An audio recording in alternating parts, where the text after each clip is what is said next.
It is the latest invasive pest to make its way into our region, and the state DEC, among others, needs you to keep watch for the spotted lanternfly to try and at least contain its spread. Joining us now, Jacob Leeser. He's a Cornell scientist. He's also a member of the State Integrated Pest Management Team. Jacob, thanks for being here. Really appreciate it. Yeah, thank you for covering this.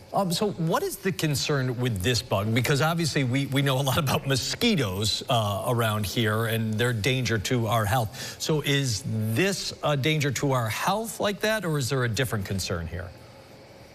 Yeah, I'm happy to say that it's not the same as mosquitoes. Spotted lanternfly don't sting, they don't bite, they're not venomous, and they're not really toxic unless you were to feed them to a small animal.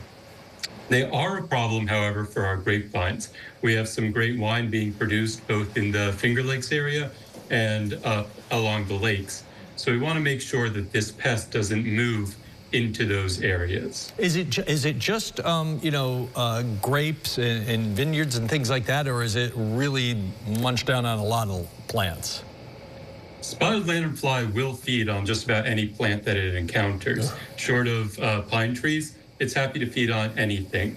And that is the problem for the rest of New Yorkers. It will feed on that maple tree or the oak tree in your front yard. And while one of them is pretty, when they're gathering in their thousands, then it becomes a nuisance for you and your family trying to enjoy the front yard. Yeah, nuisance there, but like you said, it is dangerous for grape growers, and I know it's in the Finger Lakes now. So how much of a threat is it right now, or could it be if we don't really try to work on this?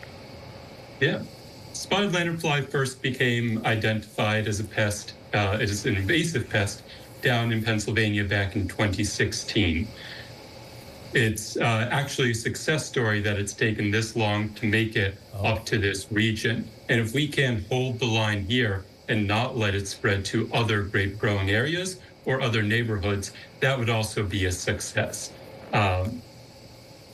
What's the concern with it, though? I mean, if I'm one of these vineyards down in the Finger Lakes right now, like how worried should I be about this? Or if I like the wines that they produce, and many of us do, what's the concern there? How damaging could this spotted lanternfly be to them in that industry? Yeah, left untreated, spotted lanternfly feeding will prevent that vine from returning the following year.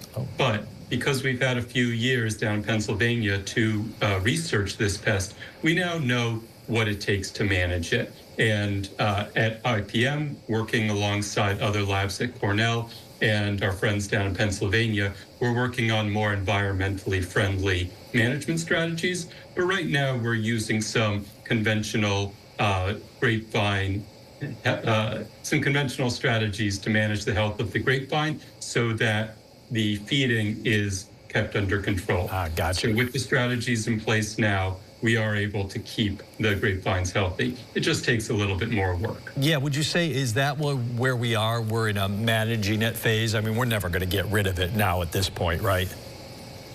Yeah.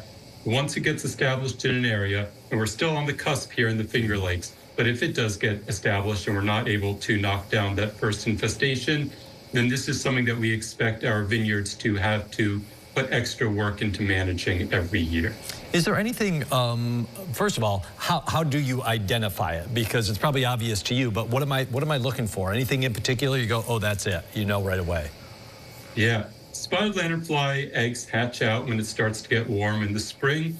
And at that point, they're about 1/8 of an inch. They're similar in size to ticks, except they have 6 legs and they have white spots. As they continue to grow through the summer months, they grow up to about 3/4 of an inch, and they start getting some red coloration moving into July. Towards the end of July and into August, they emerge as adults. They're no longer juveniles, and these are the life stages that most of us recognize. They're 1 inch long, they have wings. The wing cases have kind of a pink coloration with black polka dots on the top and brickwork pattern on the bottom. Gotcha. About 20 seconds here before we go. What do I do or we do if we see one of these things? Yeah, so in this part of the state, we're still asking people to call up or rather go online, go to reportslf.com and take a picture of the insect that you see, tag it with the location where you found it. And that'll go to our state authorities. They'll confirm on that picture that it is a spotted lanternfly and make the decision on how to manage it. So again, that's Report SLF. Okay.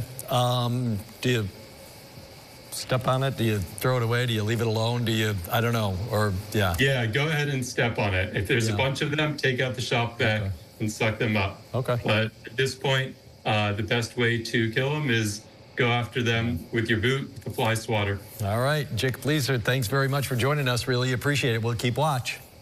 Thank you, Jeff. Take care.